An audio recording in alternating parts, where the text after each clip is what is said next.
안녕하세요. 반갑습니다. 오늘 하루도 있는 그대로를 바라보는 여실지견으로 모든 마주하는 모든 인연이 공덕 가득한 행복한 하루가 되기를 축원합니다. 이제 여인에 대한 편견, 대바달다품에서 대바달다품의 마지막 이야기, 여인에 대한 편견입니다. 그 여자가 뭘, 우리가 흔히 그렇게 말합니다. 그렇게 생각해서는 안 된다. 무상의 진리, 흰 연꽃을 바른 진리로 흰 연꽃을 피워내는 보살의 삶은 그러한 모든 편견에서 벗어나야 된다. 있는 그대로를 바라보고 모든 생명을 남자다, 여자다, 무엇이다, 어린아이다, 이런 거와 상관없이 꽃 피워야 한다. 이 가르침의 하이라이트입니다. 그래서 그 주인공으로서 승단의 대표자로 일거지는 바로 사리불존자를 내세웠습니다. 사리불존자의 제자에 대해서는 전 시간에 말씀을 드렸습니다. 그때 사리불존자는 용왕의 딸에게 이렇게 말했습니다. 선 여인이여, 그대가 깨달음을 향해 마음을 일으키고 물러감이 없고 헤아릴 수 없는 지혜를 갖추었더라도 그것만으로는 바른 깨달음을 얻을 수 없습니다. 여성의 경우에는 정진 노력을 소홀히 하지 않고 수백, 수천 금 동안 많은 복덕을 쌓고 육바라밀을 완성했다고 하더라도 부처님이 된 이가 아직 없습니다. 왜 그런가? 지금까지 여성은 5가지의 경지에도 이르지 못했기 때문입니다. 그 5가지는 범천이 되었다는 여자를 본 적이 없습니다. 제석천의 경지에도 이르지 못합니다. 대왕의 경지도 이르지 못합니다. 전륜선안의 경지도 이루지 못했습니다. 그리고 불태전의 보살의 경지에 이르렀다는 여성도 본 적이 없습니다. 이렇게 말합니다. 이 말을 듣고 여자가 될 수 없는 5가지, 이렇게 말하죠. 지금까지 없었다, 이렇게 말합니다. 그죠? 하느님 같은 존재, 범천도 된 적이 없고, 제석천, 33천의 주인, 중심, 제석천, 그리고 대왕, 전륜성왕, 그리고 물러나지 않는 보살로서 여성은 없었다, 전례가 없다, 이런 말입니다. 한마디로 전례가 없다는 말이죠. 그랬을 때 사가라 용왕이 딸의 삼천대천세계와 맞먹는 큰 구슬을 하나 가지고 있는데 이 구슬을 세존께 선물을 했습니다. 공양을 올리자 세존께서 자비의 마음으로 그 선물을 받았습니다. 그래서 사가라 용왕의 딸이 8살 용녀가 사리불에게 이야기합니다. 제가 세존께 공양을 올린 예의주를 세존께서 바로 받으셨습니까? 바로 그대는 선물했고 세존은 바로 받으셨다. 사리불이여, 내가 바른 깨달음을 얻는 것은 더 빠릅니다. 제가 대신 통력을 지녔다면 보석을 받는 그것보다 더 빨리 부처님이 될 것입니다. 하고서는 그 자리에서 바로 모습을 어린아이 모습에서 크나큰 보살의 모습으로서 바뀌어서 남쪽 세상에서 보리수 아래에서 깨달음을 얻은 부처님의 모습으로 바뀌었습니다. 그리하여서 진리를 설하고 있습니다. 그 남쪽 세계의 이름 바로 무구라는 세상입니다. 무구, 티끌 없다, 더러움 없다, 그죠? 모든 번뇌가 없는 세상의 부처님이 되어가지고 모든 중생에게, 생명에게 가르침을 베푸는 이런 신통의 모습을 보입니다. 그러자 그 무구세계와 온 법계가 6가지로 진동을 하는 거죠. 세계가 진동한다. 지진이 난다. 하늘에서 땅에서 하늘까지 지진이 난다. 무슨 말이겠어요? 기존의 모든 잘못되었던 것에 바탕을 한 질서가 재편성되는 과정입니다. 그것이 바로 지진입니다. 진리로 이루어지는 새로운 사회, 세상이 바뀌는 겁니다. 이 모습을 보고 서가세존의 법회에 모인 삼천대천세계의 모든 생명들은 무생법인을 얻었고 그리고 바른 깨달음을 얻을 것이라는 수기를 받았다. 그때 지적보살과 사리불존자는 침묵했다. 스스로의 잘못을 알았다. 이거죠. 그렇습니다. 이 대목에서 나오는 경지의 이름이 무생법인입니다. 무생법인. 무생. 모든 것은 나는 것이 아닙니다. 생기는 것이 아닙니다. 있는 그대로에서 변화합니다. 부처가 갑자기 생기는 것이 아닙니다. 중생이 부처로 바뀌는 것입니다. 이 무생의 진리, 바로 무생의 법입니다. 이 무생의 진리를 체득하는 것, 공의 진리를 체득하는 겁니다. 그런데 거기에서 참을 인자가 붙었어요. 왜 참을 인자가 붙었겠습니까? 그렇게 거룩한 진리, 있는 그대로를 바로 알았을 때에는 수많은 편견과 이런 박해가 주어집니다. 그럴 리가 없다. 우리가 역사적으로 봤을 때 바른 소리를 한 사람들은 언제나 박해를 받았습니다. 왜? 바른 소리를 하면은 그것으로서 손해보는 집단이 있기 때문에 그렇습니다. 때로는 권력이 손해를 받습니다. 때로는 어떤 종교적인 권위가 손해를 받습니다. 그래서 가진 바 힘으로서 박해를 했던 것이죠. 그러한 바른 소리를 했을 때 가해지는 모든 것을 인내로서 참아야 됩니다. 인내. 그 인내는 무엇이겠어요? 너 두고 보자. 이렇게 참는 것이 아닙니다. 저 어리석음을, 그 어리석음에 대한 바로 연민의 마음입니다. 그것이 인욕입니다. 욕된 모든 것을 연민의 마음으로 보내주는 것. 연민의 마음으로 받아들이는 것. 그래서 무생법의 이치를 깨닫는데 참음으로써 성취했다. 그래서 무생법인, 참을 인자가 들어가 있습니다. 그렇습니다. 여자가 뭘 하고서는 살아왔는데 이 여자가 더구나 어린아이가 부처님이 되는 광경을 보고 모두가 침묵을 할 수밖에 없습니다.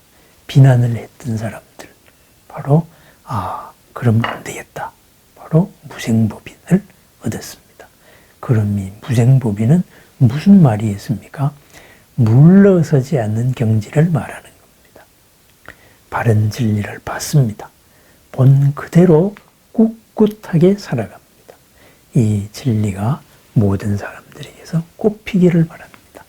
누가 나에게 욕을 하더라도 나는 당신이 부처님이 될 것이라는 것을 믿어 의심치 않습니다.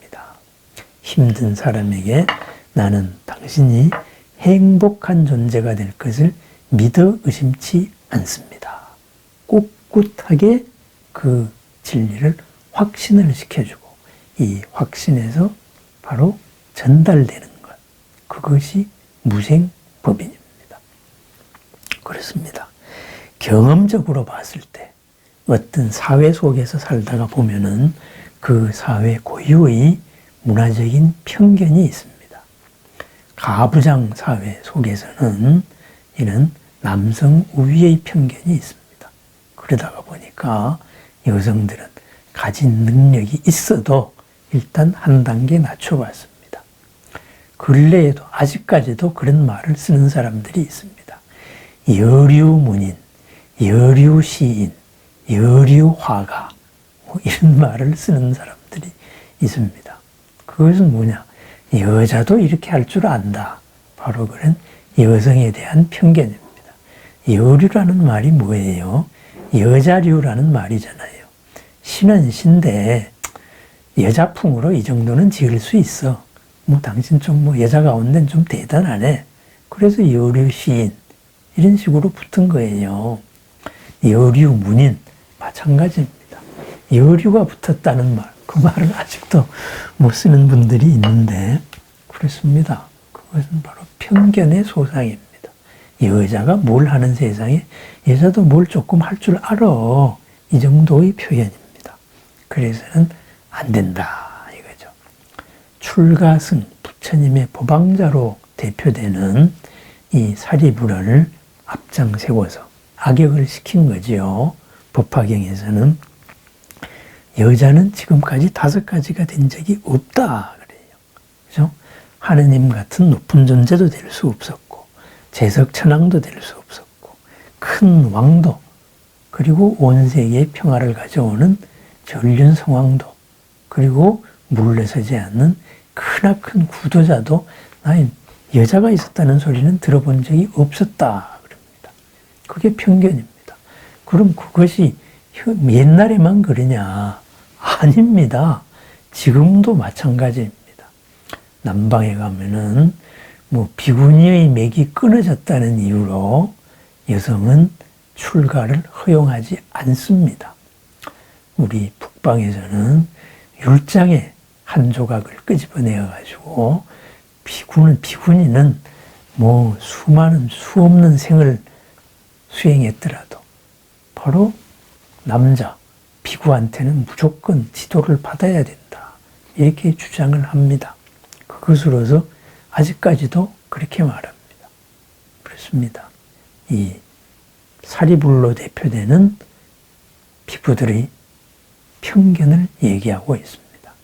그러한 편견을 묵묵히 견디고 이겨냈을 때 바로 부처님이 됩니다. 법화경이 말하는 진리의 꽃이 피어납니다. 그 진리의 꽃이 피어난 세상, 무구세계입니다. 더러움이 없는 세계입니다. 오염됨이 없다. 모든 생각의 틀이 바르게 되어 있는 그러한 공덕의 세계입니다. 서로가 서로를 키워주는, 남자는 남자로 꽃 피우게 하고 여자는 여자로 꽃 피우게 하는 그런 세상입니다. 부처님께서 여성을 출가시켜서 비구니 스님, 요즘식으로 말하면은 성직자를 만들었죠. 이것이 어마어마한 충격이었던 모양입니다. 그리스에 간 어떤 사람이 글쎄 인도에 가니까 세상에나 여자 성직자가 있더라. 그리고 여성이 철학을 논하고 있더라. 뭐 이런 얘기를 했다는 기록이 있습니다. 어떻게 여자가 무슨 철학을 논할 수가 있느냐? 세상의 근본 진리를 논할 수 있느냐? 그런데 인도에서는 하고 있대. 그 이상한 나라야. 이런 얘기가 있습니다. 그렇습니다. 여성에 대한 편견을 시작으로 모든 편견을 다 부수었던 종교. 그것이 바로 우리 불교입니다. 그런데도 문화의 때에 켜켜이 갇혀 있습니다. 그런 것을 다 벗어나야 비로소 무구세계, 청정한 세계를 이룰 수 있습니다. 청정한 세계, 모든 생명이 생명 가치를 꽃피워내는 세상입니다. 모든 생명은 뭐 너무 멀다고 생각하면은 내가 나의 가치를 다 꽃피워낼 수 있는 세상입니다. 내가 지금의 내가 아닌 더 큰 나로 행복하게 될 수 있는 세상. 그것이 바로 무구세계입니다. 거기로 이르는 과정, 무생법인입니다. 무생법, 이 중생이 부처로 바뀐다. 이 고통이 괴로움이 즐거움으로 바뀐다. 무의미한 일이 보람의 일로 바뀐다. 언제나 걸림이 없다. 한계로 느껴졌던 것이 자유로움으로 바뀐다. 이러한 무생의 법, 모든 것은 있는 그대로에서 바뀔 수 있다. 이런 무생의 법에 대한 물러서지 않는 마음, 그것을 인내로서 정진해 나가는 마음, 그것으로서 우리는 무구의 세계에 이를 수 있다. 이렇습니다. 그렇습니다. 법화경 이 대바달다품은 모든 편견에서부터 해방되세요. 이러는 현실을 살아나가는 강력한 메시지를 주고 있습니다. 나는 지금 어떤 편견을 가지고 있습니까? 가장 쉽게 가질 수 있는 편견. 애가 뭘 안다고, 젊은 것들이 뭘 알아? 그러한 편견, 나이에 대한 편견, 그리고 성별에 대한 편견, 여자가 뭘 안다고. 그렇습니다. 그런 모든 것에서 벗어났을 때 우리는 궁극적인 행복을 얻을 수가 있습니다. 지금 이 자리의 모든 인연들이 청정한 삶이 되어집니다. 이 모든 인연들에서 보람을 느끼고 행복을 느끼고 공덕 가득한, 그리고 걸림없는 자유와 자제의 삶을 산다. 이런 말이 되겠습니다. 역설의 가르침이라고 또 볼 수 있는 대바달다품, 제바달다품을 통하여서 내가 가지고 있는 여러 편견들, 선입견들을 확인하는 계기가 되었으면 좋겠습니다. 이 편견으로 대표되는, 선입견으로 대표되는 이런 모든 청정하지 않은 것을 벗겨내어서 여실지견으로 이루는 공덕과 보람과 행복의 나날들을 축원합니다. 감사합니다.